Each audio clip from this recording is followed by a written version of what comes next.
केंद्रीय बजट 2026-27 की अहम जानकारियों को जनता तक पहुंचाने के उद्देश्य से केंद्रीय जनजातीय मामले के मंत्री जुएल ओरांव जमशेदपुर पहुंचे। इस दौरान उन्होंने बजट में देश के साथ साथ झारखंड को मिली सौगातों की विस्तार से जानकारी दी।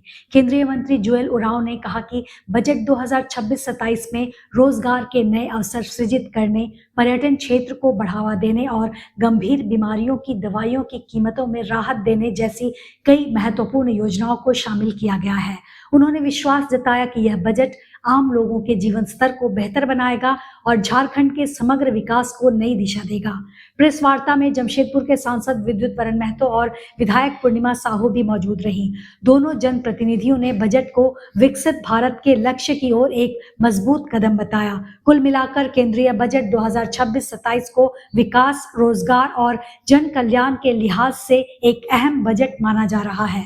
का जो बजट देश के यशस्वी प्रधानमंत्री भाई नरेंद्र मोदी जी और हमारे वित्त मंत्री परम आदरणीय निर्मला सीतारमन जी जो पूरा देश के बजट अब यही देखने को मिला कि समाज के विभिन्न क्षेत्र में चाहे किसान, मजदूर, युवा के साथ साथ सभी क्षेत्रों को नज़र में रखें और इसकी बुनियाद जो है विकसित भारत की है।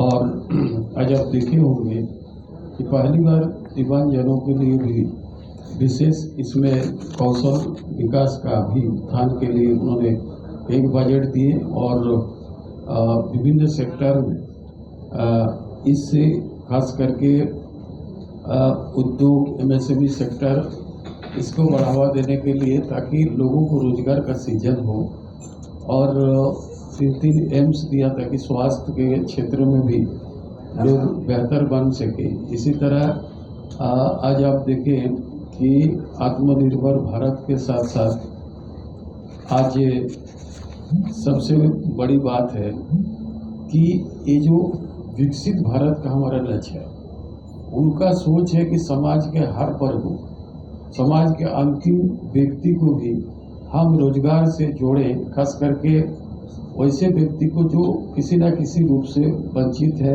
और रोजगार से, सामाजिक उत्थान से वैसे लोगों को जोड़ने का काम किया। चाहे किसान के मामले पर आप देखें, किसान के लिए भी उन्होंने बहुत बड़ी बात कही है, दी है इसमें बजट में। युवा पीढ़ी को खास करके उत्साहित करने के लिए उन्होंने कई स्कीम आपके माध्यम से हमारे माननीय केंद्रीय मंत्री जी उसके विस्तार आपके समझ रखेंगे।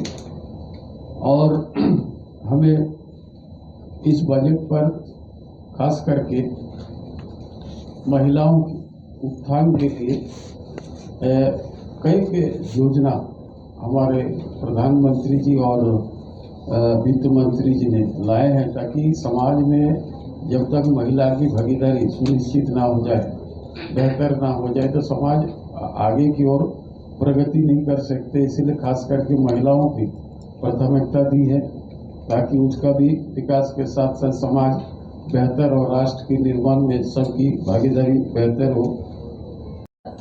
केंद्रीय बजट पर वार्ता रखी गई है।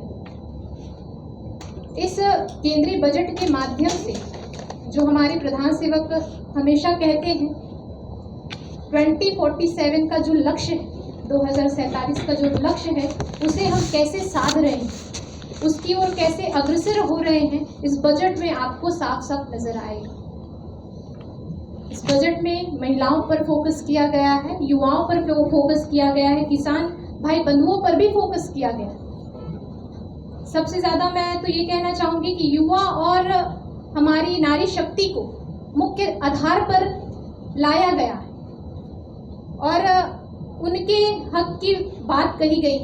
युवाओं को जैसे आज का जो युग है, टेक्नोलॉजी का युग है, रिसर्च का युग है, तो एआई के माध्यम से सरकार ने ये सोचा है कि शिक्षा के माध्यम से हम रोजगार कैसे दें। ये बजट आपका कोई इधर उधर का बात नहीं बोल रहा है, पूरा स्ट्रेट है, कोई एम्बिगुइटी नहीं है इसमें। हम कोई लोग लुभाना बात नहीं बोल रहे हैं, जो प्रैक्टिकली हमारा काम होगा, रिफॉर्म जो हमने वादा किया था 25-26 का बजट का समय में, उसमें से हम लोग इसमें इसको दर्शाया है। हम लोग इसको इकोनॉमिक रिफॉर्म के साथ साथ सस्टेनेबिलिटी, मतलब आगे ये बिल्कुल निरंतर प्रगति पे चलेगी, डाउन ना आए, इकोनॉमिक रिसेशन ना हो, डाउन कभी ना हो, और इसके लिए पूरा निरंतर आगे बढ़ेगा। इसके लिए हम लोग काम कर रहे हैं। इसको, इस बजट को हम बोल सकते हैं कि ये रिफॉर्म एक्सप्रेस है। हमने 25 में 350 रिफॉर्म्स हमने बताया था, उसमें से हम लोग 350 रिफॉर्म किया है। मैं आगे उसको बताऊंगा थोड़ा। ये रिफॉर्म एक्सप्रेस बजट है। ये आपका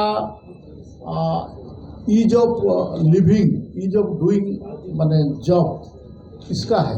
माने लोगों को कैसे, आम जनता का ये सुविधा देगा, उनका कैसा समस्या समाधान होगा, इसके लिए हम लोग का बजट है।